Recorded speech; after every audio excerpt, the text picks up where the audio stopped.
Graça e paz do Senhor Jesus a todos. Que o Senhor continue a nos abençoar, a nos dar aí dias de paz, dias que como nós estamos acompanhando aí nos devocionais, como já foi dito aqui, de paz, de tranquilidade, de confiança no nosso Senhor Jesus Cristo.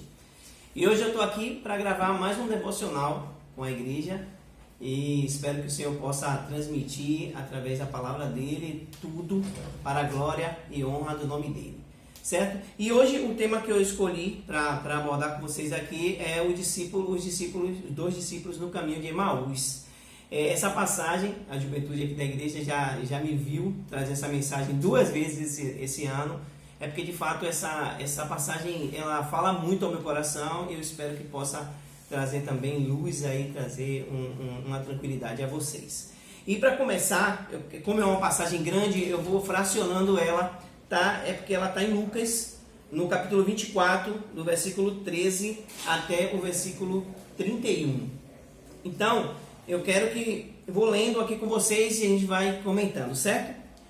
Lá no 13, no versículo 13, diz assim: naquele mesmo dia, dois discípulos, estavam de caminho para a aldeia chamada Emaús, distante de Jerusalém, 60 estádios, e iam conversando a respeito de todas as coisas sucedidas. Que coisas eram essas?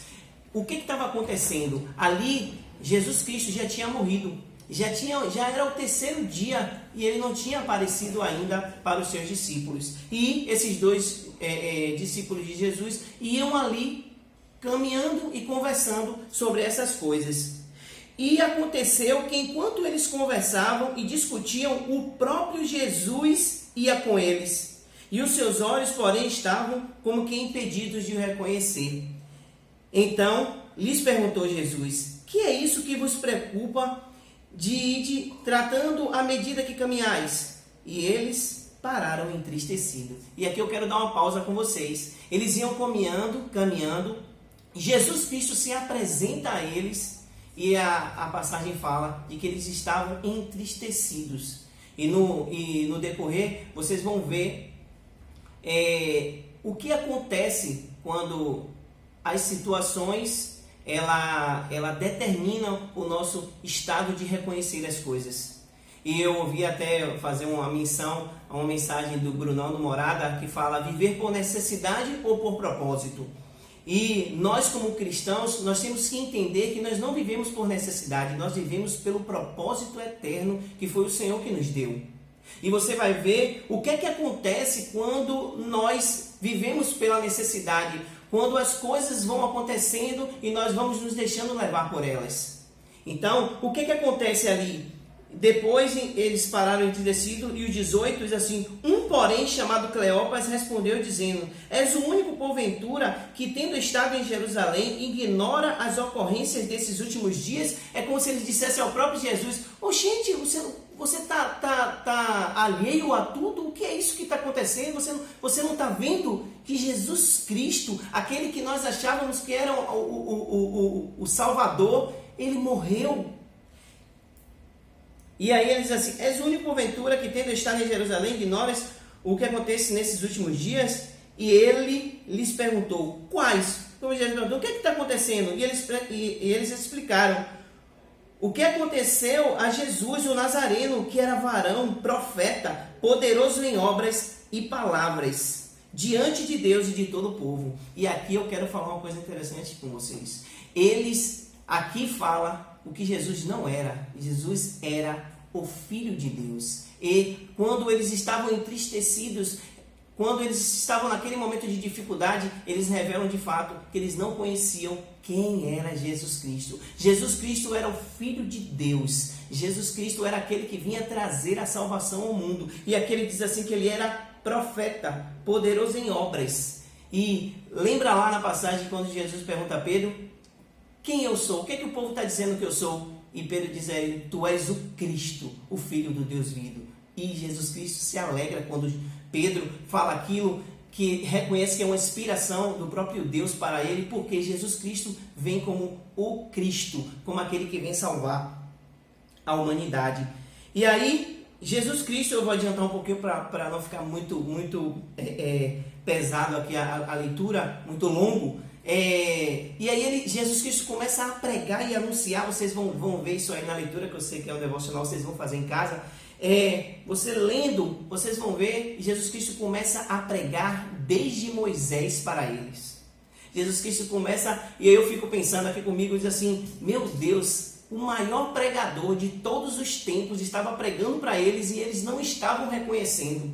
Que sentimento era aqueles que eles estavam passando? E aí eu fico a me perguntar, meu Deus, não deixa, Pai, que essa situação, que essas coisas que o mundo vem trazendo, essas notícias toda hora, esse bombardeio de informações que estamos tendo de coronavírus e de outras coisas que estão por vir, que isso tire a minha fé, que eu não olhe para o Senhor, que nós não possamos olhar e identificar o nosso Senhor, o nosso Salvador, as promessas que Ele nos deu de vida eterna, que nós não somos desse mundo, nós estamos aqui para cumprir uma missão e para irmos com o Senhor para a grande Jerusalém. Então, voltando aqui para a passagem, Jesus começa a pregar, e aqui no versículo 25, depois de ele pregar tudo aquilo, ele diz assim, Jesus Cristo diz assim, antes de começar a pregar melhor, ele diz assim, ó nécios, tardos de coração, no versículo 25, para crer tudo o que os profetas lhe disseram, que o Cristo convinha de padecer e entrar na sua glória, dizendo assim, que o Cristo não convinha de padecer, que isso tudo não deveria estar acontecendo, isso tudo foi dito a vocês, e vocês estão como nécios, não estão vendo, e eles de fato não estavam conseguindo enxergar, porque pela conjuntura da situação ali, eles estavam se vendo perdidos, porque aquele que era o Senhor, o Salvador deles, eles achavam que tinha se perdido. Então, eles estavam meio que tristes. E interessante que quando ele identifica que de fato era Cristo, para a gente finalizar para o último tópico aqui, eles só conhecem que era Cristo lá em Lucas 24, no 30 e no 31. No 30, ele diz assim, e aconteceu que quando estavam à mesa, tomando ele, Jesus Cristo, o pão, o abençoou, e tendo partido lhe deu. Então se lhe abriram os olhos e o reconheceram, mas ele desapareceu da presença deles. E disseram um ao outro, porventura não nos ardia o coração quando ele pelo caminho nos falava, quando nos expunha as Escrituras? E na mesma hora, levantando-se, voltaram para Jerusalém, onde acharam reunidos os 11, os quais diziam, o Senhor ressuscitou e já apareceu a Simão. Então, de fato, quando Jesus Cristo parte o pão, na atitude de Jesus Cristo, eles reconhecem o Mestre, o Senhor, o Salvador da vida deles. Então, isso para mim me remete a algo muito interessante.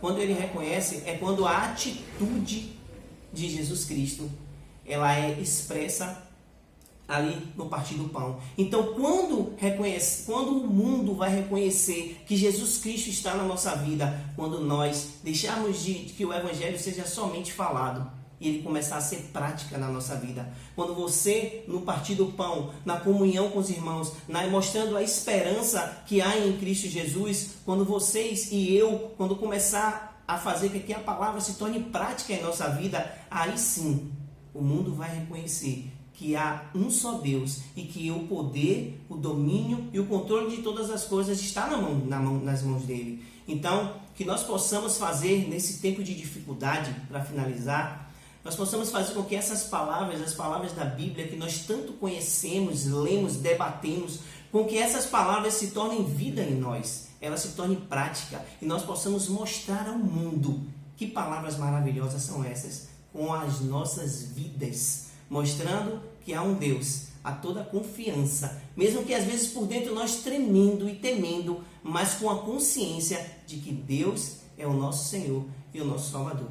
Então aqui eu encerro esse devocional, espero que o Senhor de fato continue a falar, ministrar todas as coisas ao coração de todos vocês, e que o Senhor de fato abençoe a cada um de nós nesses dias e nos faça resplandecer a glória dele, que eu sei que está aí dentro de cada um de vocês, a glória do Senhor, essa palavra guardada no coração se torne prática, em nome de Jesus Cristo. Amém? Toda honra e toda glória sejam dadas ao nosso Deus, o nosso Senhor e Salvador.